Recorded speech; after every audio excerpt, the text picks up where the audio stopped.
Should I go ahead, yeah? Yeah. Yeah, so my friend, Years? How many years are we talking about here? Years! Okay.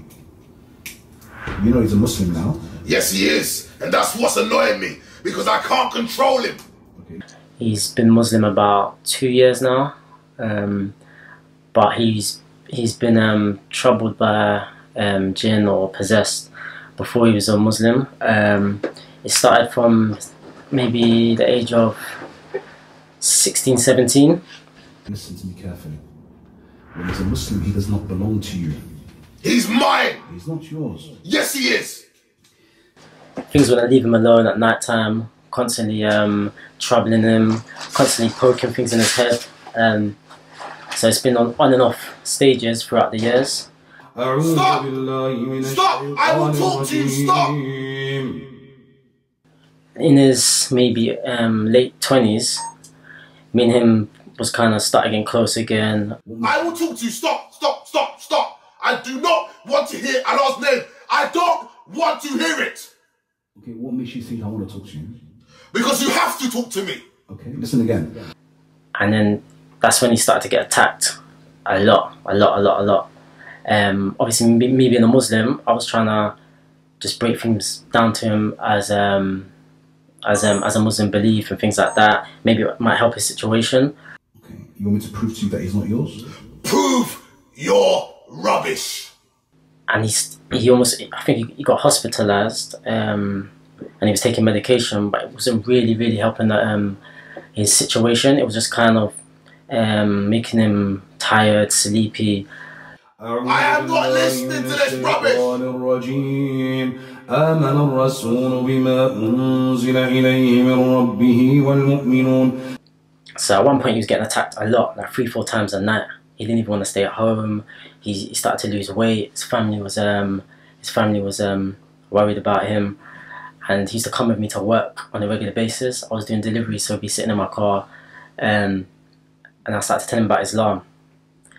And that's when his heart started to open towards Islam.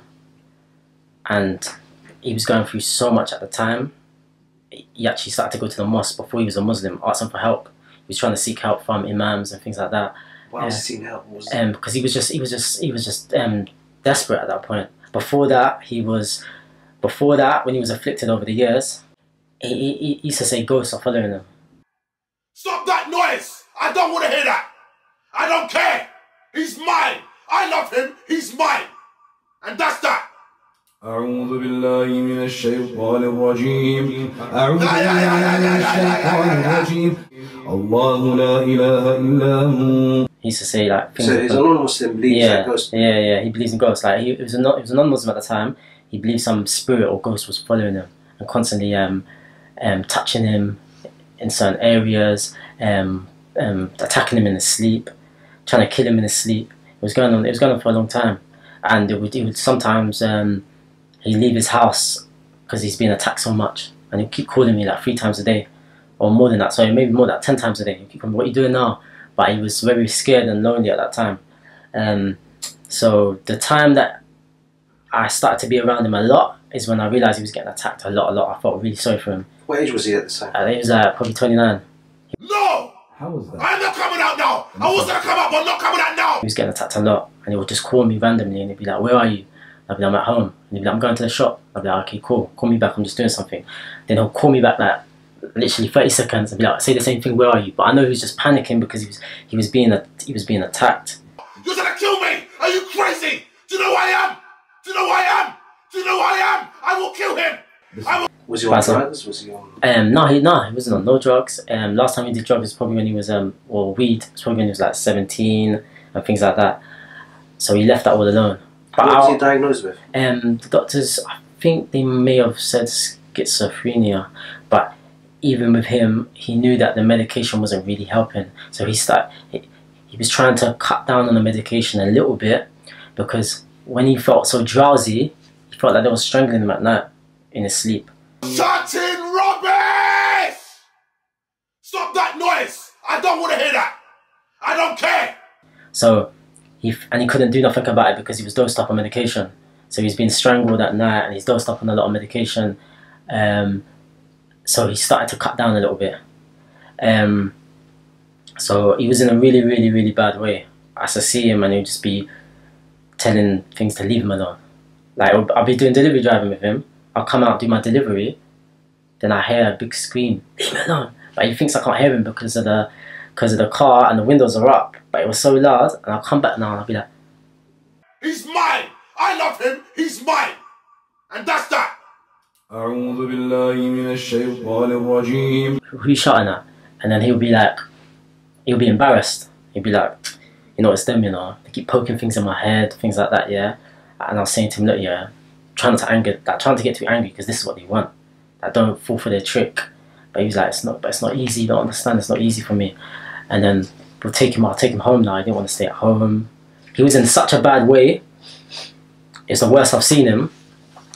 I started to worry about him. Then what happened was, at that same time where I was taking him home and I was picking him up from work and I was around him a lot, he decided he wanted to go to the mosque, and because he was desperate for help. He wasn't a Muslim yet, but he was desperate for help. So he was going to the mosque and he was saying, I need. He was actually saying Ruqya. At that point he was saying Ruqya because I was teaching about certain things in Islam, and it was making sense to him. But he did not become a Muslim yet. But he was going to the mosque saying he's not happy, this and that. He was saying when he come to the mosque, the ghosts and spirits was telling him go away from the mosque, this and that. I will talk to you. Stop. I do not want to hear Allah's name. I don't want to hear it. So he started to speak to a few imams. They were like, just calm down. Let's find out what's going on with you first. Oh yeah, and he went to see an imam before he was a Muslim, and the imam tried to help him. I think touched him on his leg, and then they started screaming. They come out. They started screaming. الذين فتنوا المؤمنين والمؤمنات ثم لم يتوبوا فلهم عذاب جهنم ولهم عذاب الحريق ولهم عذاب الحريق. And then shortly after that, he became a Muslim. He made the decision then that I said, look, Islam makes sense to you, yeah? And you're going through all of this, what have you got to lose? And then he said, it's true. Then that's how you become a Muslim. And the difference since then has been a big difference. He hasn't been hospitalized since he's been a Muslim. He just got hospitalized before he became Muslim. And since he's been a Muslim, he does his prayers 5 times a day, all of that. He's in such a better way. Every time I speak to him every day, he's like, Alhamdulillah, I'm so happy I'm a Muslim. It hasn't fully gone, fully gone, but I've just seen a major difference. Even in his face was like he had a gloomy, dark kind of look on his face. And now being a Muslim, smiley face. He's going back to how he used to look when I first met him. ولهم عذاب الحريق ولهم عذاب الحريق ولهم عذاب الحريق ولهم عذاب الحريق ولهم عذاب الحريق ولهم عذاب الحريق ولهم عذاب الحريق. Before he was had these issues, because I've known him for like 15. So I used to say to him, your face looks, I can see the difference in your face now that you're a Muslim. And he smiles like, yeah, alhamdulillah. But so obviously I keep in contact with him regular. I make sure that he does his prayers and things like that. But it's just a big difference in who he is, and I see how Islam has helped him. And he hasn't been to the doctors. Even his key workers and things like that have trusted him to get on with his life. And not taking the medication anymore? He's working on. I spoke to him the other day and I was like, have you ever thought about cutting down the medication? He said, yeah, because some days I haven't taken it to test myself. He said that I feel fine. I'm a disgusting Jinn. I love black men. Black men are beautiful. Yes, black men. I love black men. So we're actually working on him and maybe even cutting down and slowly coming off that.